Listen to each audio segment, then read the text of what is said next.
I am back. I do tend to take long old gaps between filming, don't I? You know, a good 5 years here and a good 3 months there. If you're watching this, you may be aware of my tummy tuck journey, which I have put a lot about on Instagram, possibly, or you may have watched my previous videos,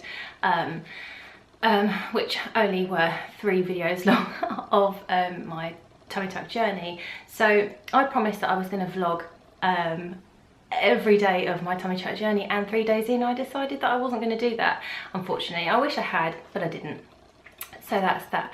But now I am here and I want to talk about my tummy tuck journey. I'm now 9 months post-op, which is crazy. It's gone so incredibly fast. And so I document my journey on Instagram. I did from literally from like a few days beforehand. I was talking about it and I was putting up before photos. I never wanted anyone to see my before photos. I knew that I didn't want to post them until I knew that I had it booked in, my tummy tuck. I never had it booked in, and then I was going to show my followers what I had. So after that, I was then posting those photos. I was then posting photos while I was in the hospital, and then after. So if you want to go and have a look at that, please go and follow me. My Instagram name is little_red_m, which is quite new, which is where it goes. Basically, I had started to vlog the first 3 days of my tummy tuck journey, and then decided not to for whatever reason, and then just completely forgot about YouTube altogether. But I get asked on Instagram so many times about my tummy tuck, and I'm annoyingly, a lot of the time I do tend to copy and paste my answers, so it's not very personal, you know. It's not very, it just doesn't seem, it doesn't sit right. So I wanted to do this, and a little while ago on my Instagram I asked people for some questions, and I got a lot of questions. I mean, mainly they're about sort of recovery and that lot, so I'm going to go through some of that now. So let's start from the beginning.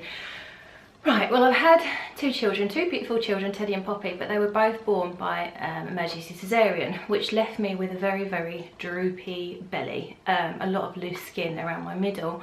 No amount of exercise or diet was ever gonna get rid of that. So I just didn't like what I saw in the mirror. And my son, when I had it done, Teddy was 9, so for a long time I'd realised that, you know, I'd lived with it, and I realised that I can't be living this for the rest of my life. And then me and my husband spoke about it, and he said, if you want it, go for it.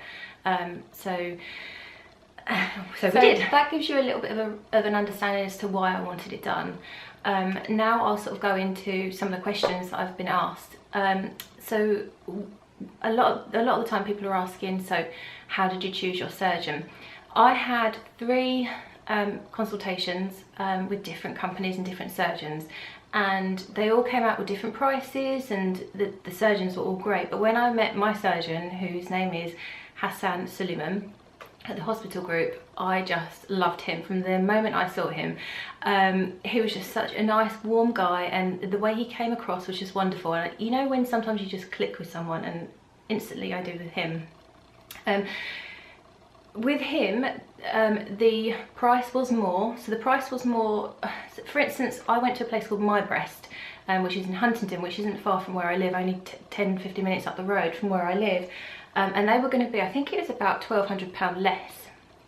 However, I just didn't have that feeling. It just didn't feel right. And when you're spending that kind of amount of money, and when you're having such a huge operation, you want it to be right. And although £1,200 is a lot of money, in the grand scheme of things, it's not. So I spoke to my husband, and I said, look, I know it's more, but I just feel with him it's going to be right. And I made the right decision completely. And so I think you've just got to go with your gut. Don't go with a price. For something like that, you can't go for a price. It has to be how you feel about it and what you think you're going to get out of it. And with the hospital group, also the binders were included, which you have to wear for 8 weeks around your middle. They were included. Also, you get 2 nights stay at the hospital, whereas with My Breast, for instance, you only got 1 night. And I don't know how anyone having a tummy tuck can only have 1 night in a hospital. You need that care for those 2 nights, 100%. So that's how I chose my surgeon. Okay, people obviously ask about price. So with the hospital group, Mr Sulaiman, it came to just under 7,000, so it's 6,995, and that included, so that was a full tummy tuck from hip to hip, and that was for lipo on my backs and flanks. And yeah, so it's not cheap, and we're going to be paying it off for the next 3 years, but it's completely and utterly worth it. So yeah, and then a lot of people tend to ask about my recovery. I was so incredibly lucky. My recovery was fabulous. I had no problems at all. I really didn't feel any pain. You feel extremely uncomfortable a lot of the time, but I felt no pain. The only time I felt any kind of pain was through laughter. So if I would laugh or if I would sneeze. So if you feel a sneeze coming on, you try your hardest to stop it. That for me was by far the worst amount of pain during the whole experience. The only thing that would get me down through my recovery was the binder. So you have to wear a binder which comes from, it's right under your boobs, right to your hip, and because I'm quite short, well, I'm very short, I'm 5'1", there's not a lot of gap and there's a lot of binder and it digs in, so you can either only sit up straight or lay down completely flat. You can't just chill out and sort of slump in your sofa like you'd want to do. On the run up to my surgery, I was very, very nervous, because it's something that didn't have to be done. It wasn't life threatening, it wasn't, it wasn't, I was doing this for myself out of, like, really out of vanity, wasn't it? I didn't need to have this surgery done. So on the run up, I started having these doubts, like, am I doing the right thing? What if there's a complication? What if I have a reaction to the anaesthetic? What if I die on the operating table and I leave my 2 children motherless? Like, that was my biggest fear. And in the weeks coming up to my surgery, I was quite scared. Anyway, on the day when we got there, me and my husband arrived, I just had this like sense of calm. I felt so calm. I was so excited also, and that was great. And then the treatment that I got while I was there was absolutely fantastic also. I remember the nurses by name. I remember the guy that took me down to the theatre, Dave. He was great at the hospital group. So yeah, so my experience has been pretty wonderful, really. I often get asked what I would take to the hospital. So I've made a little list of what I took to hospital with me and what I would suggest. So I took my laptop, so I knew that there was a possibility that I wasn't going to sleep at night. You know, you're in a hospital and you're getting given drugs like every 4 hours, so I knew that in the middle of the night I was going to be woken to take drugs. So I took a laptop to watch some films. I also, what else did I take with me? I took some lip balm. Also, I wanted to take my whole skincare regime because I knew that I was going to be feeling pretty grubby and not particularly attractive, so I knew that I wanted to make sure I was looking after myself. So I took everything. I took my nice cleansers, toners, my eye creams, everything, just to make myself feel that little bit nicer, really, while in hospital. Also take snacks as well. You might not always like the snacks that you get, you know, or the meals that you get in hospital, so I made sure I had some salt and vinegar crisps with me and a nice drink and stuff like that. Just those little things you should try. Oh, and some wet wipes also. I don't know if you're aware, but after having a tummy tuck, you can't wash for, well, for me it was 17 days. I couldn't have a shower for 17 days, and that is hell. Some places are different and some surgeons are different. I know I follow some people on Instagram who I think they didn't have to, no, they could shower after like 5 days, which I was extremely envious of. So unfortunately for me, that was hard going. So really, yeah, that brought me down a little bit. So the fact that I couldn't wash for that amount of time, that made me feel low. Yeah, so invest in some good wet wipes and some body spray.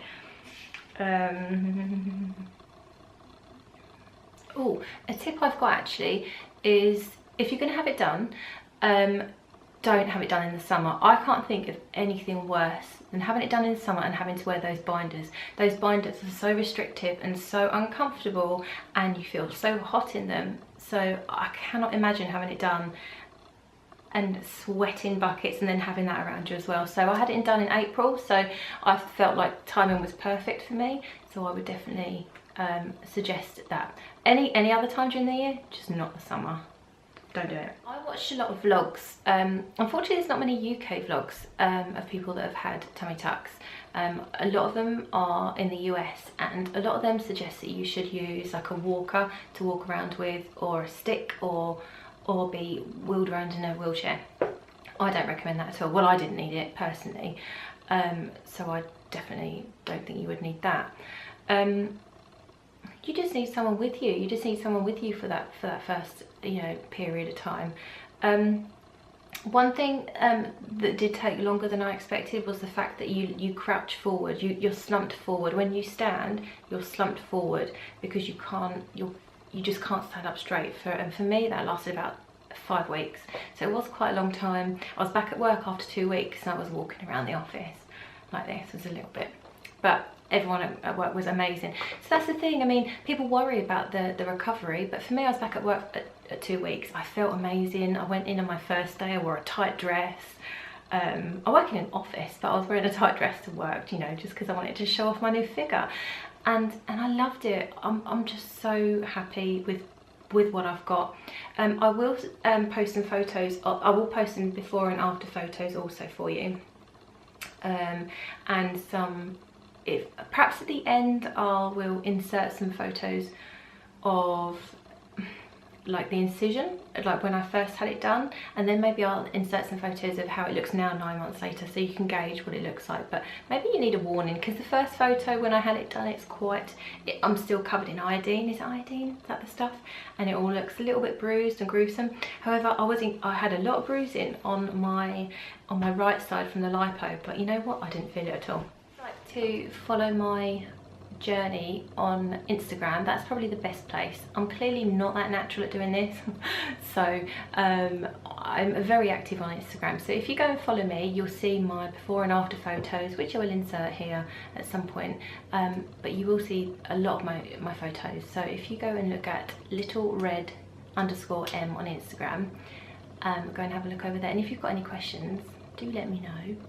And I hope that was quite informative. I'm sorry I'm not very good at this. It's not really my thing. Yeah, thank you for watching.